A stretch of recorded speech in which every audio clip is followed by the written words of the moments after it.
Halo semuanya, di video kali ini kita akan membahas satu topik penting dalam dunia machine learning. Di sini di sini saya akan membahas tiga algoritma machine learning. Yang pertama itu ada decision tree, information gain, dan random forest. Materi ini penting banget kalau kamu ingin memahami bagaimana mesin bisa mengambil keputusan secara otomatis. Yang pertama, apa sih decision tree? Decision tree adalah pohon keputusan dari salah satu algoritma dalam machine learning dan data mining yang digunakan untuk melakukan klasifikasi maupun regresi. Disebut pohon karena bentuk strukturnya menyerupai pohon bercabang, di mana setiap node mewakili atribut, fitur, dan setiap cabang mewakili kondisi dari atribut tersebut. Hasil akhirnya adalah daun atau leaf node yang menunjukkan hasil keputusan atau klasifikasi. Algoritma decision tree bekerja dengan membagi dataset berdasarkan fitur-fitur tertentu, menggunakan kriteria tertentu seperti Gini index, entropy, dan information gain ratio. Strukturnya ada root node, vertikal pohon atau internal node, pengujian terhadap fitur, leaf node, hasil keputusan akhir, dan cabang jarak keputusan dari fitur. Di sini saya mengimplementasikan decision tree di dalam bahasa pemrograman Python. Di sini kita menggunakan dataset iris yang berisi data tentang 3 jenis bunga, yaitu Setosa, Versicolor, Virginica. Fiturnya itu ada panjang dan lebar sepal serta petal. Model decision tree dibangun untuk memisahkan kelas berdasarkan fitur tersebut. Setelah pelatihan, model decision dan akurasi ditampilkan. Poin keputusan divisualisasikan, setiap node menunjukkan kondisi split dan probabilitas setiap kelas. Outputnya di visualisasi dari decision tree, setiap node menunjukkan fitur yang digunakan, nilai splitnya, dan distribusi kelas. Semakin ke bawah, data semakin spesifik. Misalnya, akurasi decision tree 1.0 tergantung pada pembagian data.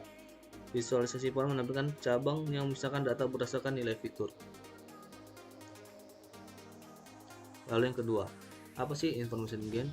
Information gain adalah ukuran dalam teori informasi yang digunakan untuk menentukan seberapa banyak suatu atribut atau fitur dalam dataset mampu mengurangi ketidakpastian entropi dalam proses klasifikasi. Konsep ini sangat penting dalam algoritma decision tree, khususnya pada metode ID3, Iterative Distomizer 3. Mengapa information gain penting? Dalam proses pembangunan decision tree, kita ingin memilih atribut yang paling baik dalam memisahkan data.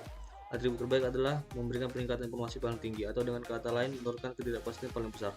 Disinilah information gain berperan. Dasar teori entropi. Sebelum memahami information gain, kita perlu mengenal konsep entropi. Entropi mengukur tingkat ketidakpastian dari suatu dataset. Perumulan entropi adalah seperti di gambar berikut, di mana S dataset, P probabilitas dari kelas ke I dalam dataset. Entropi bernilai 0 jika semua data termasuk dalam satu kelas, atau tidak ada ketidakpastian. Maksimum jika data tersebar merata ke semua kelas. Berikut adalah rumus information gain. Pada contoh sederhana ini kita melihat fitur cuaca memiliki nilai information gain yang tinggi. Ini artinya fitur ini sangat informatif dalam menentukan keputusan.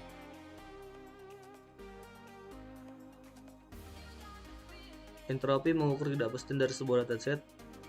Information gain mengukur seberapa besar pengurangan ketidakpastian jika kita memisahkan data berdasarkan fitur tertentu.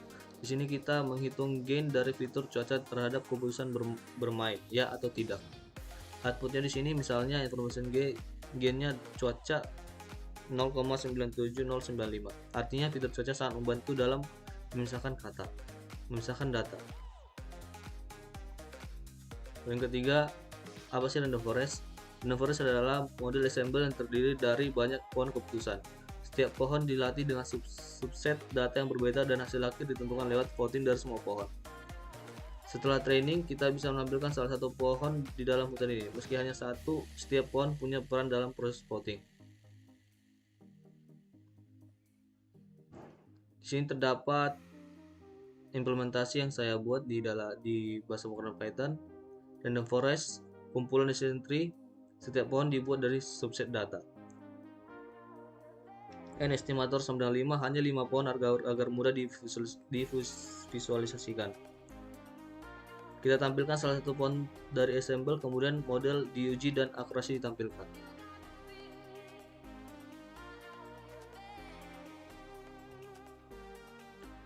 Dan ini adalah hasil akurasi di model random forest. Biasanya model ini lebih stabil dan akurat dibanding hanya satu pohon saja. Misalnya akurasi random forest 1 atau sangat akurat pada dataset sederhana seperti iris. Visualisasi hanya menunjukkan satu pohon dari banyak pohon.